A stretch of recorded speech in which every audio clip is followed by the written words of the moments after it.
सबसे पहले आप ये वीडियो देखिए।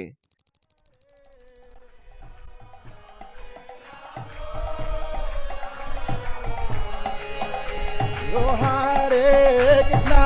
Hare Krishna, Krishna Krishna, Hare Hare, Hare Rama, Hare.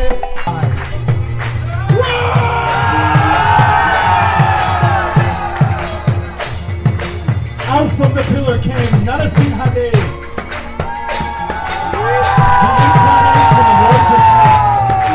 I surrender to Lord Nrsimha, the origin of all things and the supreme refuge. I surrender to Lord Nrsimha, the origin of all things and the supreme refuge. I surrender to Lord Nrsimha, the origin of all things and the supreme refuge. Ha! Namaste, Namaste,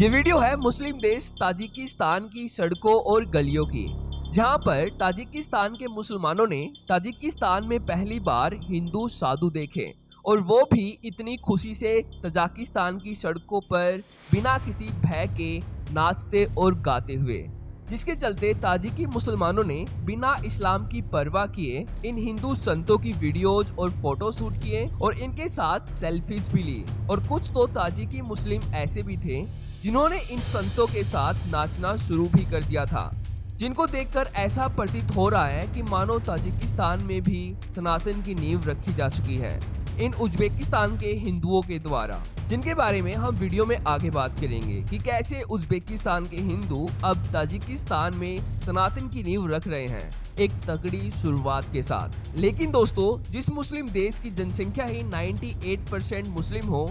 भला वहां पर कौन सनातन का प्रचार करने का साहस कर सकता है? क्योंकि ताजिकिस्तान एक कट्टर मुस्लिम देश है जहां पर शायद ही कोई हिंदू ऐसा करने की सोचे। पर ताजिकिस्तान में आज समय का पहिया कुछ इस प्रकार से घूमा है कि ताजिकिस्तान में आज बुर्का और हिजाब पूरी तरह से बैन कर दिया गया है ताजिकी गवर्नमेंट के द्वारा। यानी कि अब से ताजिकी मुस्लिम महिलाओं को बुर्का और हिजाब पहनने नहीं दिया जाएगा, और ना ही ताजिकिस्तान के मुस्लिम कोई जबरदस्ती कर सकते हैं अपनी पत्नियों को जबरदस्ती बुर्का और हिजाब पहनाने के लिए। और आपको ये जानकर हैरानी होगी कि ताजिकी गवर्नमेंट ने साल 2018 से लेकर अब तक 2000 मस्जिदों को पब्लिक फैसिलिटीज में कन्वर्ट कर दिया है, यानी कि 2000 मस्जिदों को सार्वजनिक सुविधाओं में बदल दिया है। ये बात मैं नहीं बल्कि इंटरनेशनल मीडिया और ताजिकी मीडिया खुद ये बात कह रही है कि कैसे ताजिकी गवर्नमेंट ने 2000 मस्जिदों को पब्लिक फैसिलिटीज में कन्वर्ट कर दिया गया है।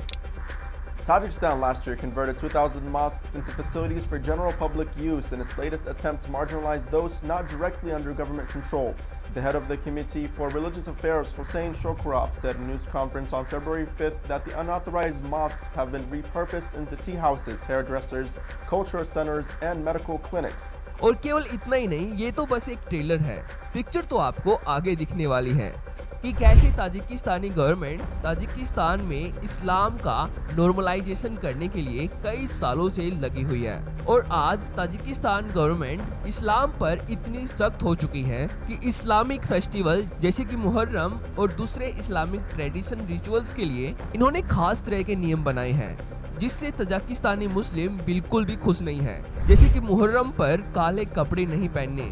किसी के बाल ना खींचने, और इसके साथ साथ बहुत ही ज्यादा रोने और चिल्लाने पर भी प्रतिबंध लगाया गया है। और इस पर ताजिकिस्तान के अधिकारियों का कहना है कि ये उपाय इस्लामिक कल्चर पर प्रतिबंधों का हिस्सा है, जिसका उद्देश्य है ताजिकिस्तान की मूल परंपराओं को बढ़ावा देना और इस्लाम के कट्टरवाद पर लगाम लगाना है, जैसे कि आप इस वीडियो में देखिए। तर्बती मजहब हनफी की अक्सर कुल मुसलमानों कश्मीरी में पैरवी